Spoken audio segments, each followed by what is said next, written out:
सर्व आदरणीय विद्यार्थी मित्रांना नमस्कार.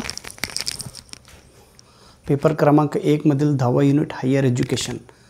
हायर एज्युकेशनमध्ये येणारे नवीन कन्सेप्टबद्दल आपण चर्चा करीत आहोत. आता ओपन एज्युकेशनमुळे काय फायदा होणार आहे? ओपन एज्युकेशन हे विद्यार्थी ज्या ठिकाणी राहतात त्या ठिकाणापर्यंत हा एज्युकेशन पोहोचवण्याची कामं ओपन युनिव्हर्सिटी किंवा ओपन एज्युकेशन करीत असतात. जे लर्नर खूप लांब स्थळामध्ये रिमोट एरियामध्ये राहतात तिथंपर्यंत शिक्षण पोहोचण्याची कामं ओपन एज्युकेशन.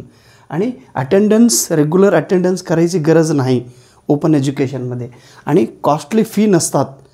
जेव्हा आपण कंपेअर करतो रेग्युलर कॉलेजला फी जास्त आहे, ह्याला फी कमी आहे. ओके. आणि यू जी सी काय करतात, युनिव्हर्सिटी ग्रँट कमिशन काही विद्यार्थ्यांना किंवा जे कॉलेजमध्ये शिकत असतात विद्यार्थी डिग्री त्या विद्यार्थ्यांना अजून एक कोर्स करायला परमिशन दिलेलं आहे यू जी सीने. डिप्लोमा करा किंवा सर्टिफिकेट कोर्स करा. आणि तुम्ही जर एखादा डिप्लोमा केला, एखादा सर्टिफिकेट कोर्स केला तर त्याचा फायदा त्या विद्यार्थ्याला डिग्री पूर्ण केल्यानंतर एखाद्या कंपनीमध्ये किंवा कुठंतरी एक छोटेसे जॉब तरी त्यांना मिळून जातो. आता डिपार्टमेंट ऑफ हायर एज्युकेशनमध्ये हे 3 प्रमुख डिपार्टमेंट आहे तेही काम करीत असतात. ICSSR Indian council of social science research, Indian council of social science research. ICPR Indian council of philosophical research, याचा फुल फॉर्म लक्षात ठेवा. ICHR Indian council of historical research. हे सगळं रिसर्च काउन्सिल जे आहे हे हायर एज्युकेशनच्या अंडरमध्ये काम करीत असतात.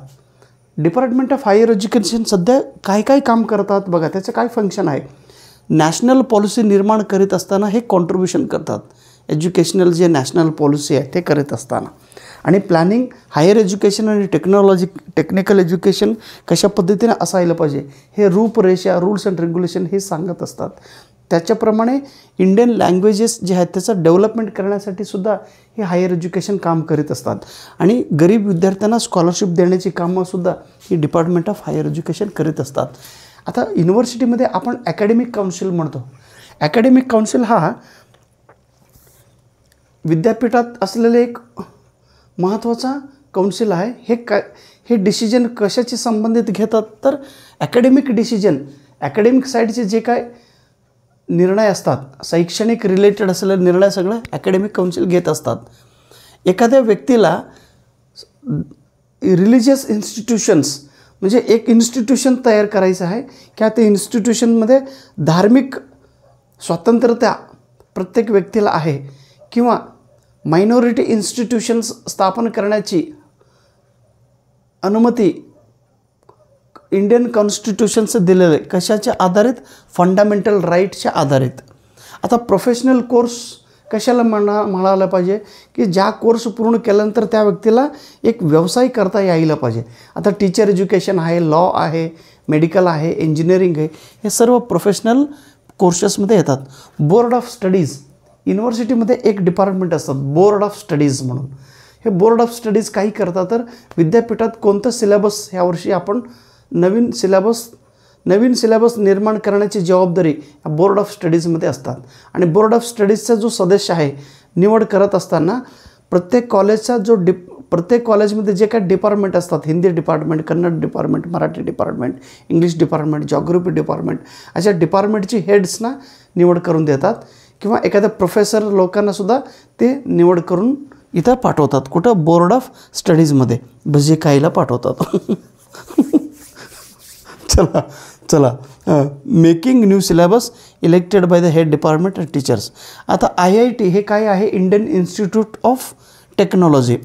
हे इंडियन इन्स्टिट्यूट ऑफ टेक्नॉलॉजी नेमकं काय फंक्शन करतात तर इन्स्टिट्यूशन्स फॉर, आता हे एक अपेक्ष इन्स्टिट्यूशन्स आहे. आपल्या भारत देशात जे काय एज्युकेशन आहे विशेष म्हणजे इंजिनिअरिंग एज्युकेशनच्या रिलेटेड मार्गदर्शन करण्यात आणि त्याच्यामध्ये रिसर्च करण्याची कामं ही करीत असतात. ओके. Thank you so much. पुढील भाग आपण पुन्हा सकाळी बघूया. ओके. खूप अतिशय महत्त्वाचं, परंतु वेळ नाही हो, लई अडचण यायला लागलं मला. पण आता बघा 6:15 साडेबारा वाजलेत. परत उद्या सकाळी शाळा आहे, 7 वाजता शाळेला जाणार.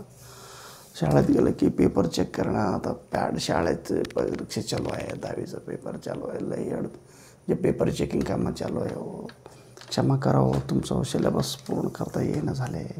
क्षमा करा दादांनो, ताईंनो.